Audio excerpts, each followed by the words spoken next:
আসসালামু আলাইকুম everyone. Integration basic to advance সিরিজের লেকচার 5 এ তোমাদেরকে স্বাগতম। আজ আমরা লেকচার 5 এর টাইপ 5 নিয়ে আলোচনা করব। টাইপ 5 এর দেখো দুইটা পার্ট আছে।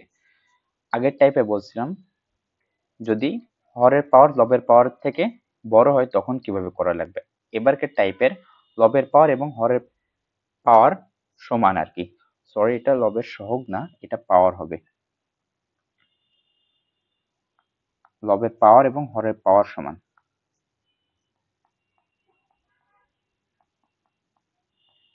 তাহলে নিচের হরের সাথে উপরের লব মেলাবো। দেখো এটা কি বলছে, দেখো এটা ম্যাথ করলে তুমি এটা ইজিলি বুঝতে পারবা।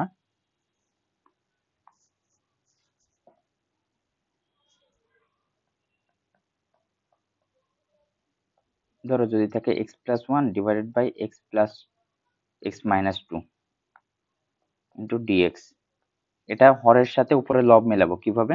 নিচে হর আছে এক্স মাইনাস টু, আমি লিখবো উপরে এক্স মাইনাস টু। আমার এক্স প্লাস ওয়ান করতে গেলে কি করা লাগে, প্লাস থ্রি করা লাগে, তাই তো। তাহলে আমার লব মিলে যাবে x minus two into dx.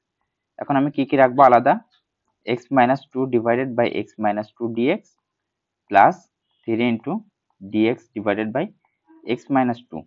দেখো এখানে কি আসে, integration of dx plus three into integration of dx by x minus two. দেখো আমি বলছিলাম পাওয়ার যদি ওয়ান থাকে তখন কি হয়, integration of one by x dx যেটা লন এক্স প্লাস সি, এখানেও সেম ভাবে লেখা যায়, ঠিক আছে। সুতরাং এটা আমি কি লিখতে পারি, three ln x minus two plus c. ফার্স্টের ইন্টিগ্রেশন অফ ডিএক্স এর কি হবে, x plus three ln x minus two plus C.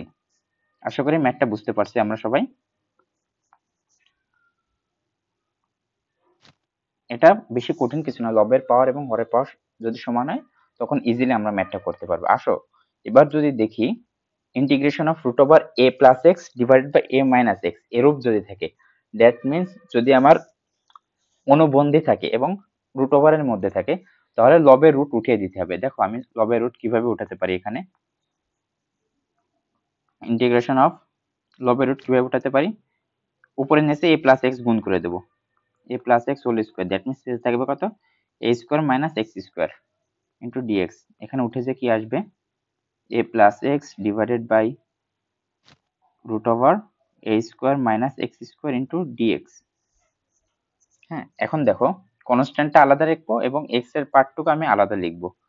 কি লিখবো, a divided by root over a square minus x square into dx plus x divided by root over a square minus x square into dx. ঠিক আছে, এখন দেখো বাম পাশেরটা তো আমরা ইজিলি লিখে দিতে পারি, এ হচ্ছে যে কনস্ট্যান্ট যেহেতু, that means integration of dx by a square minus x square, সূত্রটা কি, sine inverse x by a. এবং বাম পাশের জন্য আমার আলাদা একটা সূত্র আছে, দেখো সূত্রটা আমি কি লিখছি, integration of f prime x divided by root over f of x into dx equals to two root over f of x plus c. আগের আগের দিন কি ছিল, এখানে রুট ছিল না, এখন রুট না থাকার কারণে একটা লন আসছিল, এখন আমার রুট আসছে, রুট থাকার কারণে আমার two root over f of x আসবে। দেখো নিচেরটা যদি আমি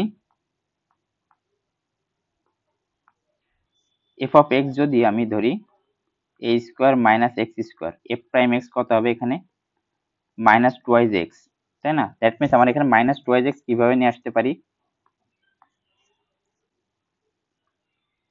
minus one by two minus twice x divided by root over a square minus x square into dx. ঠিক আছে, দ্যাট মিনস দেখো নিচে কি থাকছে, এফ অফ এক্স, উপরে থাকছে এফ প্রাইম এক্স। সুতরাং আমি এখানে সূত্র ফেলে দিতে পারি, a sine inverse x by a minus one by two into two root over a square minus x square plus c. Two two cancel হয়ে যায়, আমার আলটিমেটলি কি থাকে, a sine inverse x by a minus root over a square minus x square plus c. আশা করি তোমরা ম্যাথটা বুঝতে পারছো। This is our required answer. ঠিক আছে, টাইপ 5 এর মধ্যে তাহলে আমার দুইটা পার্ট আছে, ফার্স্ট পার্টে লবের পাওয়ার হরের পাওয়ার যখন সমান হবে তখন কি করবে, এবং সেকেন্ড পার্টে যখন দেখবো অনুবন্ধী উপরে নিচে আছে এবং বাইরে একটা রুট আছে তখন কিভাবে করব। এবং এখন আমরা নতুন একটা সূত্র জানতে পারছি, এই সূত্রটা নতুন সূত্র জানতে পারছি। আশা করি সবাই বুঝতে পারছো। সবাইকে আমার সাথে থাকার জন্য ধন্যবাদ। আসসালামু আলাইকুম।